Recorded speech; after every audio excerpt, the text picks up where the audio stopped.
الحمد لله نحمده ونستعينه ونستغفره ونعوذ بالله من شرور أنفسنا ومن سيئات أعمالنا. من يهده الله فلا مضل له ومن يضلل فلا هادي له، وأشهد أن لا إله إلا الله وحده لا شريك له، وأشهد أن محمدا عبده ورسوله. أما بعد، فإن خير الحديث كتاب الله، وخير الهدي هدي محمد صلى الله عليه وسلم، وشر الأمور محدثاتها، وكل محدثة بدعة، وكل بدعة ضلالة، وكل ضلالة في النار. فقد قال الله تبارك وتعالى في القرآن المجيد والفرقان الحميد: فأعوذ بالله السميع العليم من الشيطان الرجيم من همزه ومن نفخه ومن نفثه. بسم الله الرحمن الرحيم. إن عدة الشهور عند الله 12 شهرا في كتاب الله يوم خلق السماوات والأرض منها 4 حرم، ذلك الدين القيم فلا تظلموا فيهن أنفسكم. وعن أبي بكر رضي الله تعالى عنه قال: قال رسول الله صلى الله عليه وسلم: السنة 12 منها 4 حرم، 3 متواليات: ذو القعدة وذو الحجة والمحرم ورجب مضر الذي بين جمادى وشعبان. رواه البخاري. صدق الله المولانا العظيم وبلغنا رسوله النبي الأمين الكريم، ونحن على ذلك من الشاهدين والشاكرين، والحمد لله رب العالمين. اللهم صل على محمد وعلى آل محمد كما صليت على إبراهيم وعلى آل إبراهيم إنك حميد مجيد. اللهم بارك على محمد وعلى آل محمد كما باركت على إبراهيم وعلى آل إبراهيم إنك حميد مجيد. تمام قسم کی تعریف اور تمام قسم کی توصیف اس اللہ رب العزت کے لیے لائق و زیبا ہے جس نے مجھے اور آپ کو پیدا فرمایا، اور بیش بہا درود و سلام نازل ہو اس ذات مقدس و مطہرہ پر جس کا نام اسم گرامی احمد مجتبی محمد مصطفیٰ صلی اللہ علیہ وسلم ہے. عزیزان گرامی، عزیز بچوں اور اسلامی خواتین، رجب کا مہینہ چل رہا ہے، ہم سب جانتے ہیں. سب سے پہلے میں ایک بات بتا دوں کہ اللہ تبارک و تعالیٰ نے ہمیں جو پیدا کیا ہے اپنی خالص عبادت کے لیے، اور خالص عبادت کا مطلب ہوتا ہے کہ اللہ کے لیے عبادت کو خاص کرنا، ریاکاری سے پاک کرنا، ریا و نمود سے اپنی عبادت کو پاک کرنا، اور نبی کریم صلی اللہ علیہ وسلم کے بتائے ہوئے طریقے کے مطابق عمل کرنا، عبادت کرنا. یہ عبادت کیا ہوتی ہے؟ قبول ہوتی ہے. اس کے علاوہ جو بھی عبادتیں ہیں، یا کسی اور کی عبادتیں یا پھر کسی اور کے طریقے کے مطابق عبادتیں ہوں گی، وہ عبادتیں کبھی قبول نہیں ہوں گی، اور ان عبادت کی کوئی حیثیت نہیں ہوگی. عبادت کی حیثیت اسی وقت ہوگی، عبادت وہی قابل قبول ہوگی، وہی عبادت جو اللہ کے نزدیک جو ہے صحیح معنوں میں لکھی جائے گی، جو عبادت صرف اللہ کے لیے خاص ہو، ریا و نمود سے پاک ہو، اور مطابقت یعنی نبی کریم صلی اللہ علیہ وسلم کے طریقے کے مطابق ہو. میرے دوست اور بھائیوں، رجب کا مہینہ ہے. رجب کے مہینے کے اندر لوگوں نے جو ہے طرح طرح کی بدعتیں گڑھ لیا، طرح طرح کی نمازیں، کچھ روزوں کے نام، کچھ ایسی بدعتیں گڑھ لیے جس کا تعلق قرآن اور سنت سے نہیں ہے. کچھ لوگوں نے من گھڑت اور جھوٹی روایتوں کا سہارا لے کر رجب کے اندر بہت ساری بدعتوں کو گھڑ لیا، بہت سارے ایسے اعمال کو گھڑ لیا جس کا تعلق شریعت اسلامیہ سے نہیں ہے. میرے دوست اور بھائیوں، میں آپ کو بتا دوں کہ بدعت کی جو مذمت ہے قرآن و حدیث میں، یا صحابہ کرام کا جو طرز رہا ہے بدعت کی مخالفت میں، وہ بہت ہی بھیانک رہا ہے. سب سے دیکھیے، یاد رکھیے کہ دین کے اندر جو سب سے برا امر ہے، جو سب سے برا کام ہے، وہ ہے دین کے اندر بدعت کو ایجاد کرنا. اور بدعتی کی نہ تو توبہ قبول ہو سکتی ہے، اور نہ بدعتی جنت میں جا سکتا ہے. بدعتی کا جو ٹھکانہ ہے وہ ٹھکانہ ہے جہنم. جیسا کہ بہت سارے قرآن اور بہت سارے احادیث ثابت ہوتا ہے کہ بدعتی کی کوئی حیثیت قرآن و سنت کے اندر نہیں ہے. میرے دوست اور بھائیوں، کچھ لوگ یہ کہتے ہیں، جیسے ہم بیان کرتے ہیں کہ بدعت کے خلاف جب ہم بیان کرتے ہیں، بدعتوں کا پوسٹ مارٹم کرتے ہیں، آئینہ ہم دکھاتے ہیں، تو لوگ کہتے ہیں کہ اختلاف کر رہے ہیں۔ میرے دوست بھائیوں، اختلاف ہم نہیں کر رہے ہیں۔ جو لوگ قرآن و سنت کی بات کرتے ہیں وہ اختلاف نہیں کرتے ہیں، جو توحید کی بات کرتے ہیں وہ کبھی اختلاف نہیں کرتے ہیں، جو جو جو قرآن و سنت کی تعلیمات کو عام کرتے ہیں وہ کبھی اختلاف کی بات نہیں کرتے ہیں۔ اور اختلاف تو وہ کرتے ہیں جو بدعتوں پر چلتے ہیں، جو بدعتوں کو ایجاد کرتے ہیں، جو بدعتوں کے اوپر عمل کرتے ہیں، جو من گھڑت جھوٹی روایتیں، جو نبی کریم صلی اللہ علیہ وسلم کے خلاف ایسا عمل جو نبی کریم صلی اللہ علیہ وسلم نے کبھی نہیں کیا، ایسا عمل کر کے وہ اختلاف کرتے ہیں۔ یاد رکھیے، توحید کی طرف بلانا یہ اختلاف کی بات نہیں ہے۔ اگر یہ اختلاف کی بات ہوتی، انبیاء کرام آئے، انبیاء کرام نے دیکھا کہ لوگوں کے اندر شرک پھیلا ہوا ہے، لوگوں نے توحید کو چھوڑ دیا ہے، لوگوں نے سنت کو چھوڑ دیا ہے، بدعتوں کو اپنا لیا ہے، اگر ہم ان کو دعوت دیں گے اختلاف ہوگا، ایسا نہیں سوچا۔ نبیوں نے، انبیاء جتنے بھی انبیاء آئے تو ایسے قوموں میں آئے جہاں شرک عام تھا، جہاں بدعتیں پھیلی ہوئی تھی، جہاں لوگوں نے سنت کو چھوڑ دیا تھا، انبیاء کی سنتوں کو، جہاں لوگوں نے اللہ کو بھلا دیا تھا، جہاں لوگوں کے درمیان اپنے آبا و اجداد کی ایجاد کردہ بدعت جنم لی ہوئی تھی، ایسے قوموں میں انبیاء کرام آئے۔ اور انبیاء کرام نے یہ نہیں کہا کہ اگر ہم انہیں توحید دعوت دیں گے، اگر ہم انہیں سنت کی طرف بلائیں گے، اگر ہم انہیں بدعت سے دور کریں گے، اگر ہم ان کے بتوں کے خلاف، ان کے معبودان باطلہ کے خلاف کہیں گے تو یہ جو ہوگا اختلاف ہوگا، ایسا نہیں ہے۔ بلکہ اختلاف تو وہ کرتے ہیں جو بدعت کرنے والے ہیں، اختلاف تو وہ کرتے ہیں جو نبی کریم صلی اللہ علیہ وسلم کو پیشوا چھوڑ کر کسی اور کو پیشوا مانا ہے، اختلاف تو وہ کرتے ہیں جو نبی کریم صلی اللہ علیہ وسلم کے سنت کو چھوڑ کر، آپ صلی اللہ علیہ وسلم کے بتائے ہوئے طریقے کو چھوڑ کر، آپ صلی اللہ علیہ وسلم کے لائے ہوئے دین کو، لائے ہوئے شریعت کو چھوڑ کر کسی اور کی شریعت پر عمل کرتے ہیں، کسی اور کے طریقے کو اپناتے ہیں، چاہے نمازوں کے اندر ہو، چاہے فضائل کے اندر ہو، چاہے معاشرے کے معاملے میں ہو، چاہے کسی بھی معاملے میں کیوں نہ ہو۔ اگر کوئی ایسا کرتا ہے تو یاد رکھیے اختلاف کر رہا ہے۔ اور ہم جو ہے بدعت کی اگر ہم مخالفت کرتے ہیں، بدعت کی مذمت بیان کرتے ہیں، بدعت کو قبیح صورت میں ہم بیان کرتے ہیں، یہ اختلاف نہیں ہے بلکہ یہ انبیاء کی سنت ہے کہ بدعتوں کے خلاف ہمیں کہنا ہے، توحید دعوت توحید دینا ہے، قرآن و سنت کی تعلیمات کو عام کرنا ہے۔ یہ کس کی نشانی ہے؟ یہ انبیاء کرام کی دعوت کی نشانی ہے۔ تو ہم بھی اسی دعوت کو آگے بڑھاتے ہیں۔ میرے دوست اور بھائیوں، دیکھیے رجب کا مہینہ چل رہا ہے اور رجب کے مہینے کے اندر بہت ساری بدعتوں کو ایجاد کیا گیا اور اس پر عمل کیا جاتا ہے، اور یہ سمجھا جاتا ہے اگر ہم یہ عمل کریں گے اس کی وجہ سے ہمیں جنت ملے گی، اگر ہم ایسا کریں گے تو ہماری دعائیں قبول ہوں گی، اگر ہم ایسا کریں گے تو ہماری عبادتیں قبول ہوں گی، اگر ہم ایسا کریں گے تو جہنم کے پورے دروازے ہمارے لیے بند کر دیے جائیں گے۔ میرے دوست اور بھائیوں، اس کی کوئی حقیقت نہیں ہے۔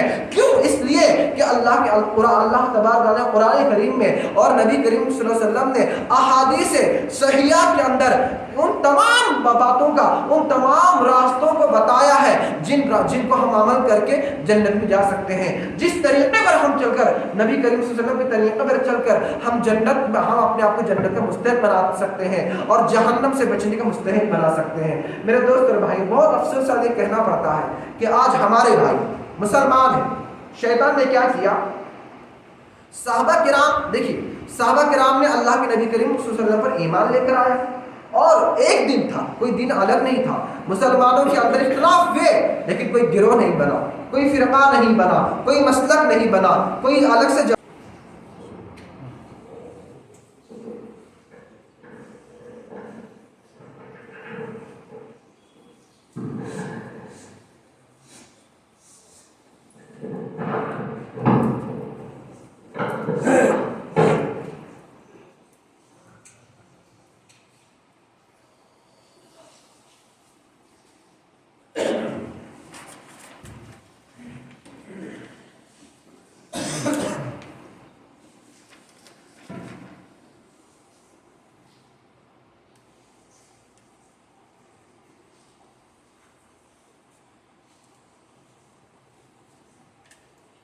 تمام جو فرقے ہیں، یہ میں اس لیے کہہ رہا ہوں، میں اختلاف نہیں کر رہا ہوں، میں آئینہ دکھا رہا ہوں تاکہ ہماری بھائی کی اصلاح ہو جائے، نہ میں کسی گالی گلوچ کروں گا۔ کیوں؟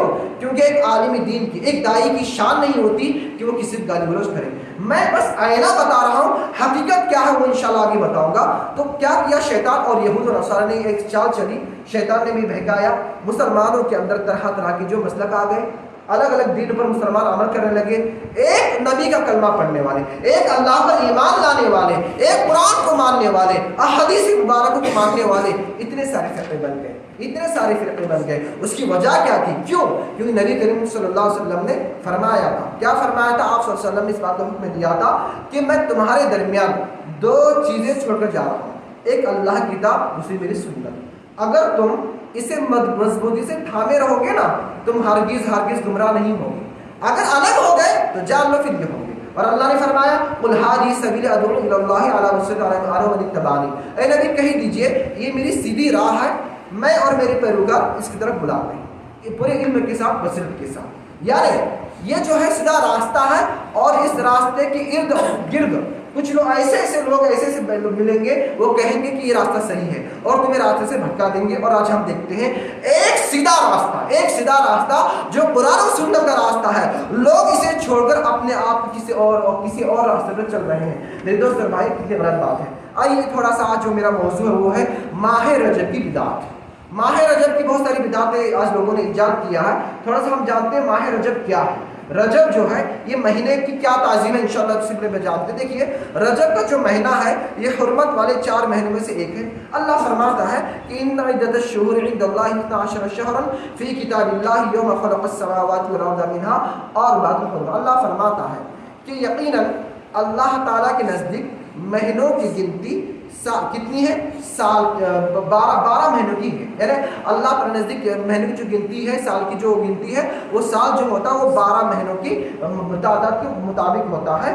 اور یہ کب سے ہے؟ اس دن سے ہے جس دن سے اللہ تبارک و تعالیٰ نے آسمان اور زمین کو پیدا کیا۔ اس دن سے مہینوں کی جو تعداد ہے، سال جو ہوتا ہے، وہ اللہ تعالیٰ نزدیک 12 مہینوں کا ہوتا ہے۔ منہا اور حرم، اللہ فرماتا ہے ان 12 مہینوں میں سے 4 مہینے ایسے ہیں جو حرمت والے ہیں۔ ذالک الدین القیم، اللہ فرماتا ہے یہی مضبوط دین ہے، فلا تظلموا فیہن انفسکم، لہٰذا تم اپنے جانوں میں ظلم نہ کرو۔ تو اس آیت سے ہمیں یہ پتہ چلتا ہے کہ اللہ تبارک ہمیں بتانا چاہ رہا ہے کہ ابتدائی آسمان اور زمین پیدا کرنے سے ہی، جب سے ہی یعنی ابتدائی آفریشن سے ہی لے کر مہینوں کی جو گنتی وہ 12 مہینوں کی ہے، اور سال جو ہوتا ہے وہ 12 مہینوں کا ہوتا ہے۔ اللہ نے اس کا ذکر کیا۔ اب سوال یہ پیدا ہوتا ہے کہ اب یہ 12 مہینے ہیں، لیکن ان 12 مہینوں میں سے 4 مہینے حرمت والے ہیں، وہ کون سے ہیں؟ آئیے دیکھتے ہیں۔ حضرت ابوبکر رضی اللہ عنہ بیان کرتے ہیں کہ نبی کریم صلی اللہ علیہ وسلم نے فرمایا کہ السنۃ 12 شہر منها 4 حرم، کہ سال جو ہے وہ 12 مہینوں کا ہے، اور ان 12 مہینوں میں سے 4 مہینے حرمت والے ہیں۔ ثلاثۃ متوالیات، 3 مہینے پیدر پہ ہیں، یعنی لگاتار 3 مہینے۔ کون سے؟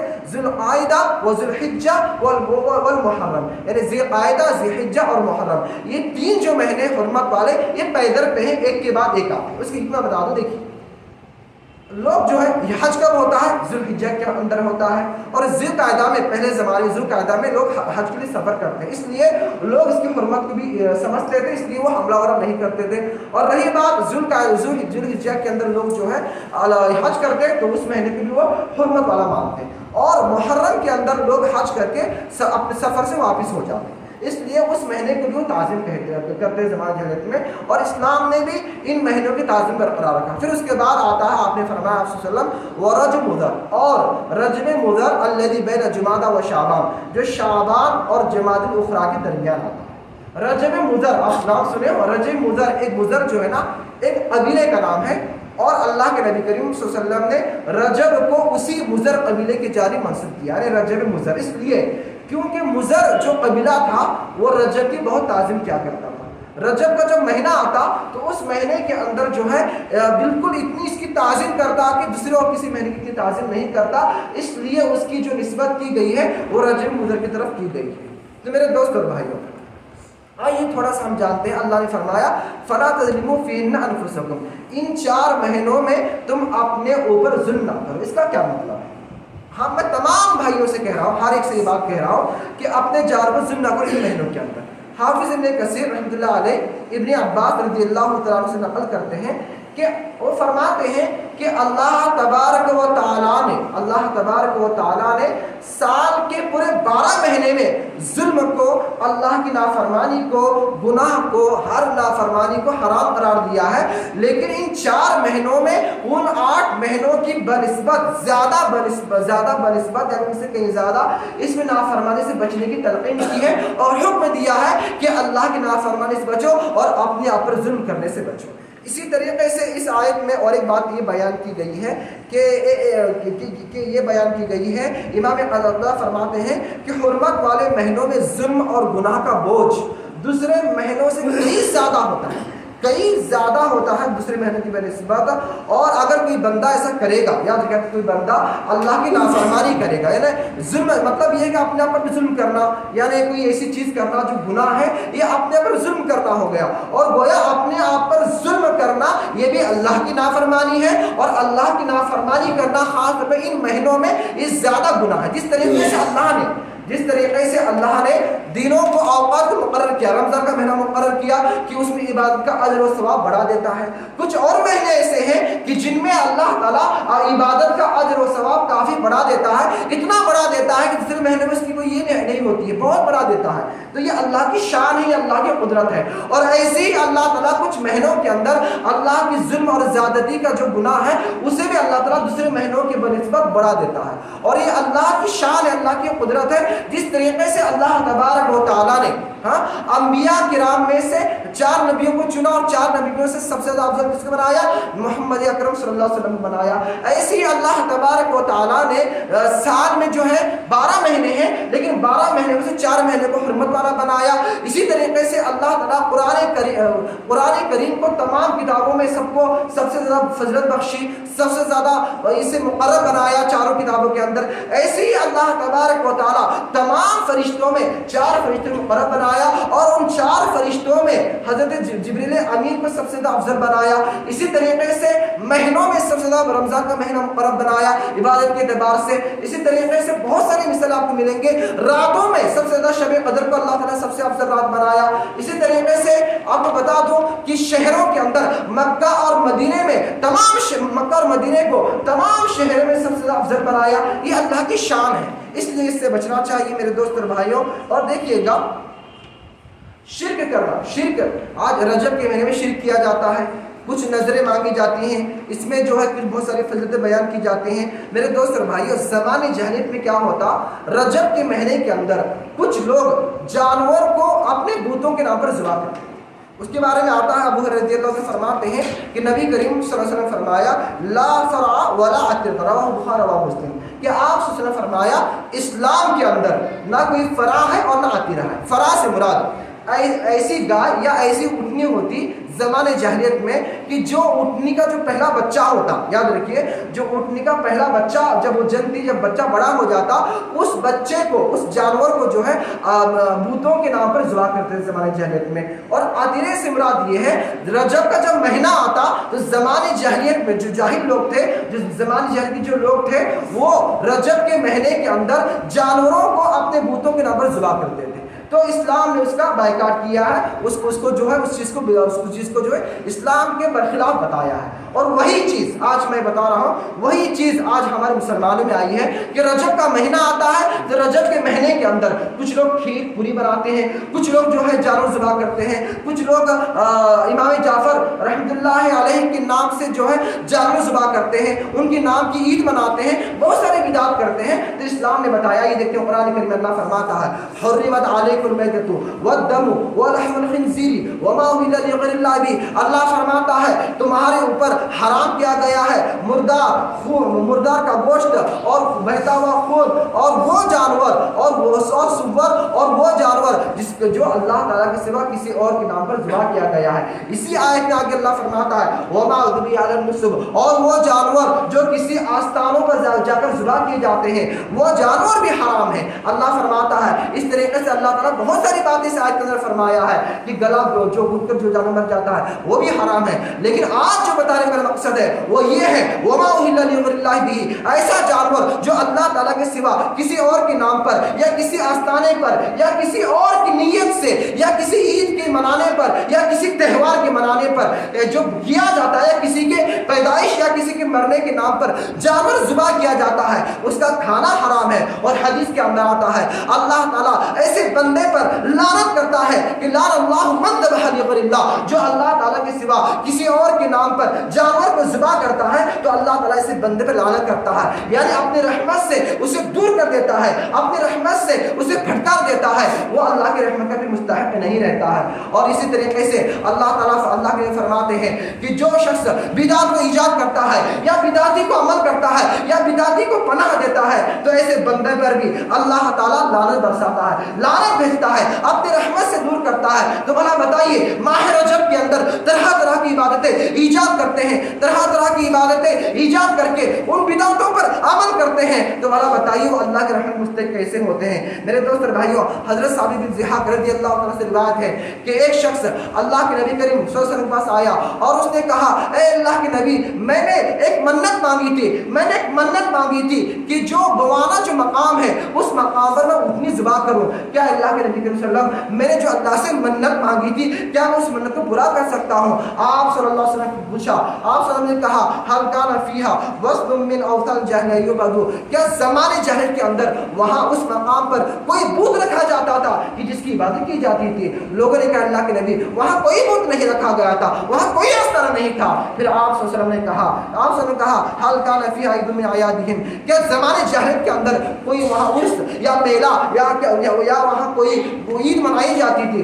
لوگوں نے کہا کہ یہاں کوئی عید نہیں منائی جاتی تھی۔ آپ صلی اللہ علیہ وسلم نے کہا اوفی بنذرک فإنہ لا وفاء للنذر فی معصیۃ اللہ ولا فیما لا یملک من آدم، رواہ ابو داؤد۔ کہ آپ صلی اللہ علیہ وسلم نے فرمایا کہ تم اپنے نظر کو پوری کرو جو تم نے اللہ سے نظر مانگی ہے، اگر کوئی معصیت والی نظر ہوتی، اگر کوئی گناہ والی نظر ہوتی تو اس نظر کا پورا کرنا تمہارے لیے نہیں تھا، اور نہ ایسی نظر جس کا انسان اختیار نہیں رکھ سکتا ہے اس نظر کا پورا کرنا تمہارے اوپر نہیں تھا۔ سنن ابی داؤد کی روایت ہے۔ اس حدیث سے یہ پتہ چلتا ہے اگر کوئی ایسی جگہ تھی جو آستانہ کہا جاتا تھا، کوئی ایسی جگہ تھی جہاں غیر اللہ کی عبادت کی جاتی تھی، کوئی ایسی جگہ تھی جہاں پر جو ہے کوئی عید یا عرس منایا جاتا تھا یا کسی کے نام پر جانور ذبح کیا جاتا تھا یا غیروں کا وہ تہوار وہاں منایا جاتا تھا، تو ایسی جگہ پر اللہ کی نظر پوری نہیں کی جا سکتی، اللہ کی نظر پوری نہیں کی جا سکتی۔ تو بھلا بتائیے آج لوگ جو ہے رجب کے مہینے میں کسی کے نام سے جانور ذبح کرتے ہیں، کسی کے نام سے فاتحہ دلاتے ہیں، کسی کے نام کے اوپر جو ہے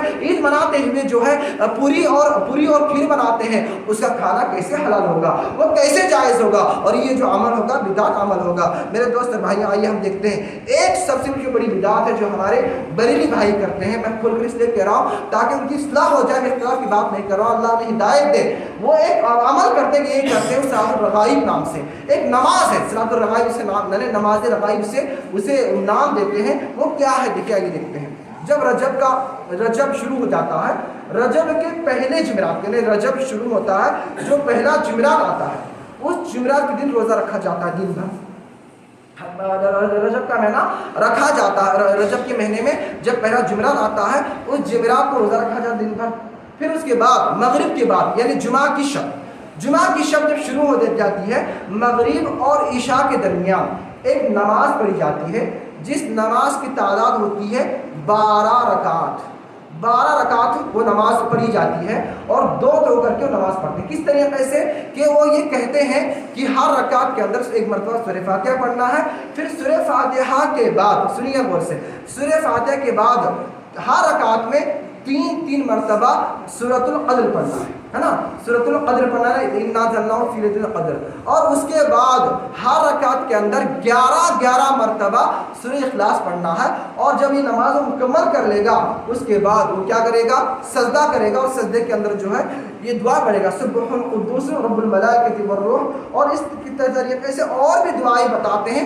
اگر کوئی ایسا کرے گا اس کے بعد جو بھی وہ اپنی حاجت اللہ سے مانگے گا تو اللہ اس کی حاجت کو پورا کرے گا۔ یہ جو صلاۃ الرغائب ہے جو رجب کے مہینے میں روزہ یا جو صلاۃ الرغائب ہے، یہ عمل کیا ہے میرے دوستو بھائیو؟ کسی سے یہ حدیث ثابت نہیں ہے۔ ایک حدیث پیش کی جاتی ہے اس معاملے میں، کیا حدیث پیش کی جاتی ہے؟ وہ حدیث یہ پیش کرتے ہیں کہ رجب الشہر اللہ و شعبان الشہری و رمضان الشہر امتی، کہ اللہ کے نبی نعوذ باللہ اللہ کے نبی نے فرمایا کہ رجب جو ہے یہ اللہ کا مہینہ ہے، اور شعبان جو ہے یہ میرا مہینہ ہے، اور رمضان کا جو مہینہ ہے یہ میری امت کا مہینہ ہے۔ اس حدیث کے بارے میں بتا دوں میں آپ کو، امام ابن الجوزی رحمۃ اللہ فرماتے ہیں الموضوعات میں سے ذکر کیا اور کہا یہ حدیث کیا ہے؟ موضوع ہے، یہ حدیث ضعیف بھی نہیں بلکہ موضوع من گھڑت جھوٹی روایت ہے جو نبی کریم صلی اللہ علیہ وسلم منسوب کی گئی ہے۔ اور محدثین نے اس کا ایک راوی کو بیان کیا جس کا نام ہے ابن الجہزم، جو جھوٹا راوی تھا، جو محدثین کے نزدیک جو جھوٹ بولا کرتا تھا، جھوٹ بول کر حدیثوں کر لیا کرتا تھا، اور وہی حدیث آج ہمارے بہت سارے لوگ ممبروں میں جب معراج کی شب آتی ہے، جب ستائش شب آتی ہے تو لوگ جو اس حدیث کو بڑے شور و غل کے ساتھ بیان کیا جاتا ہے، جبکہ یہ حدیث موضوع ہے، اور موضوع حدیث کا بیان کرنا حرام ہے، اور موضوع حدیث کا بیان کرنے کی وجہ سے انسان اپنے ٹھکانے کو جہنم بنائے گا، اپنے قبر کو جو ہے انگاروں سے بھر دے گا اگر موضوع حدیث کو بیان کرے گا جان بوجھ کر۔ میرے دوست اور بھائیوں، اس حدیث کے بارے میں ابن رجب رحمۃ اللہ علیہ فرماتے ہیں یہ جو احادیث ہیں تمام جمہور علماء کے نزدیک جو حدیث ہے جو یہ عمل کیا جاتا ہے نماز پڑھنے سے صلاۃ الغائب کا، یہ عمل کیا ہے؟ تمام جمہور علماء کے نزدیک بدعت ہے۔ یعنی اس بات پر اجماع ہے کہ صلاۃ الغائب پڑھنا، رجب کے پہلے مہینے پہلے جمعرات کو روزہ رکھنا اور مغرب اور عشاء کے درمیان نماز پڑھنا، یہ تمام جمہور علماء کے نزدیک کیا ہے؟ بدعت کا عمل ہے، اور بدعتی کا عمل کوئی قبول نہیں ہوتا۔ اللہ تعالیٰ اس عمل کو جو ہے دھتکار دیتے ہیں اور اس کا ٹھکانہ کیا ہے؟ جہنم ہے۔ میرے دوست اور بھائیوں، جتنی بھی نمازیں جو بیان کی جاتی ہیں رجب کے مہینے کے اندر، وہ تمام نمازیں جو ہیں وہ بدعت والی ہے، اس کا تعلق اللہ کے نبی کریم صلی اللہ علیہ وسلم سے کچھ بھی نہیں ہے، یاد رکھیے کوئی نہیں ہے، لیکن اس کے باوجود لوگ باز نہیں آتے ہیں۔ اور اس طریقے سے دیکھیے اور بہت ساری باتیں بیان کی جاتی ہیں، جیسے معاجن رجب سے مراد یہ ہے کہ امام جعفر رحمۃ اللہ علیہ کے نام سے ایک عید منائی جاتی ہے 22 رجب کو، اور یہ کہا جاتا ہے کہ ان کی پیدائش یا پھر ان کے وفات کا دن ہے۔ میرے دوست اور بھائیوں، کسی کی وفات کا اور کسی کی پیدائش کا دن منانا یہ اسلام کی تعلیم نہیں ہے بلکہ عیسائیوں کی تعلیم ہے۔ یہ عیسائی اس طریقے سے کرتے ہیں اور مسلمانوں کے اندر یہ چیز آئی ہے۔ پھر رجب کے کنڈے بھی آتے ہیں، انشاءاللہ سے اگلے خود بیان کروں گا کہ رجب کنڈے جو آئے کہاں سے آئے، اور اس طریقے سے میں آپ کو حوالہ ایک اشارہ دے رہا ہوں تاکہ اگلے جمعہ میں اسے کھل کر بیان کروں کہ کچھ روزے بتائے جاتے ہیں۔ اگر ایک آدمی رجب کا ایک روزہ رکھتا ہے، رجب کے مہینے میں ایک روزہ رکھتا ہے تو اس کے لیے جہنم کے دروازے بند کر دیے جاتے ہیں۔ اگر وہ رجب کے مہینے میں 8 روزے رکھتا ہے تو اللہ تعالیٰ جو ہے اس کے لیے جنت کے 8 دروازے کھول دیے جاتے ہیں۔ حالانکہ ان باتوں کی کوئی حقیقت نہیں ہے، نبی کریم صلی اللہ علیہ وسلم نے ایسی کوئی بات نہیں بتائی، نہ نبی کریم صلی اللہ علیہ وسلم نے رجب کے مہینے کے اندر روزے رکھنے کی کوئی ترغیب دلائی ہے، نہ آپ صلی اللہ علیہ وسلم نے کوئی ایسا عمل کر کے بتایا کہ جسے ثابت ہوتا ہے کہ رجب کے مہینے میں روزہ رکھنا یہ افضل ترین عمل ہے۔ ایسا نہیں ہے، آپ جب چاہے جب روزہ رکھ سکتے ہیں، لیکن کسی دن کو مخصوص کرنا جو قرآن و سنت میں اس کا ذکر نہیں ہے، ایسا کرنا کیا ہے؟ یہ عمل بدعت ہے، یہ عمل باطل ہے، یہ عمل مردود ہے۔ حضرت عائشہ رضی اللہ عنہا فرماتی ہیں کہ نبی کریم صلی اللہ علیہ وسلم فرمایا من احدث فی امرنا ھذا ما لیس منہ فهو رد، ایسا کوئی عمل، کوئی آدمی ہمارے دین کے اندر کوئی چیز نئی ایجاد کرتا ہے تو وہ عمل کیا ہے؟ باطل ہے، مردود ہے۔ گرچہ وہ عمل دیکھنے والوں میں کتنا ہی اچھا کیوں نہ لگے، دیکھنے والوں کو کتنا ہی بہترین کیوں نہ لگے، لیکن وہ عمل اگر اللہ کے دین سے نہیں ہے، اللہ کی کتاب میں نہیں ہے، نبی کریم صلی اللہ علیہ وسلم کے فرامین میں نہیں ہے تو وہ عمل کیا ہے؟ باطل ہے۔ اس طریقے سے ایک اور روایت میں آپ صلی اللہ علیہ وسلم فرماتے ہیں، جس سے بخاری کی روایت ہے کہ من عمل عمل لیس علیہ امرنا فهو رد، ایسا کوئی عمل جو عمل کوئی بندہ کرتا ہے جس پر آپ صلی اللہ علیہ وسلم کی یا اللہ تبارک و تعالیٰ کی کوئی مہر نہیں ہے، دلیل نہیں ہے، تو ایسا عمل کیا ہے؟ باطل ہے، مردود ہے، اس عمل کی کوئی حیثیت نہیں ہے، اور اس عمل کی وجہ سے اس کا ٹھکانہ جہنم بھی ہو سکتا ہے، اس کا ٹھکانہ جہنم ہوگا، اس کا ٹھکانہ جو ہوگا آگ ہوگا۔ اس لیے ہم جو بھی عمل کریں وہ قرآن اور سنت کے مطابق کریں، ہم جو بھی عمل کریں بدعتوں سے پاک رہ کر عمل کریں، ہم جو بھی عمل کریں اللہ کو خالص کرتے عمل کریں، ریا و نمود سے پاک رکھے، بدعات سے پاک رکھے، خرافات سے پاک رکھے، غیر ضروری رسومات سے ہمارے اعمال کو پاک رکھے، کیونکہ اسلام کے اندر بدعات کی کوئی حیثیت نہیں ہے، اسلام کے اندر خرافات کی کوئی حیثیت نہیں ہے، اسلام کے اندر رسم و رواج کی بھی کوئی حیثیت نہیں، بھی یاد رکھیے۔ آخر میں اللہ سے دعا ہے کہ اللہ تعالیٰ ہم تمام مسلمانوں کو نیک و صالح عمل کی توفیق عطا فرما۔ الہ العالمین ہم تمام مسلمانوں کو قرآن اور سنت کے مطابق اللہ کو خالص کرتے ہوئے اس کی باری کی توفیق عطا فرما۔ بدعات و خرافات سے ہم تمام مسلمانوں کو اجتناب و احتراز کرنے کی توفیق عطا فرما۔ آمین رب العالمین وما علینا الا البلاغ المبین ونفعنا وإياكم بالآيات والذكر الحكيم إنه تعالى جواد كريم ملك بر رب حليم۔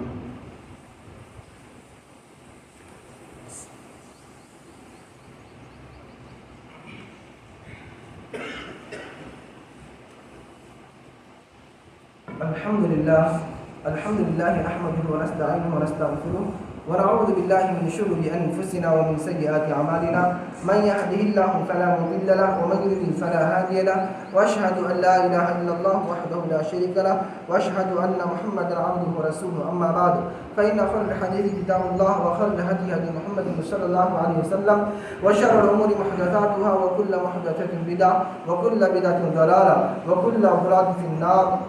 فقد قال الله تبارك وتعالى في القرآن المجيد والفرقان الحميد فأعوذ بالله السميع العليم من الشيطان الرجيم من همزه من نفخه من نفثه بسم الله الرحمن الرحيم إن الله وملائكته يصلون على النبي يا أيها الذين آمنوا صلوا عليه وسلموا تسليما اللهم صل على محمد وعلى آل محمد كما صليت على إبراهيم وعلى آل إبراهيم إنك حميد مجيد اللهم بارك على محمد وعلى آل محمد كما باركت على إبراهيم وعلى آل إبراهيم إنك حميد مجيد.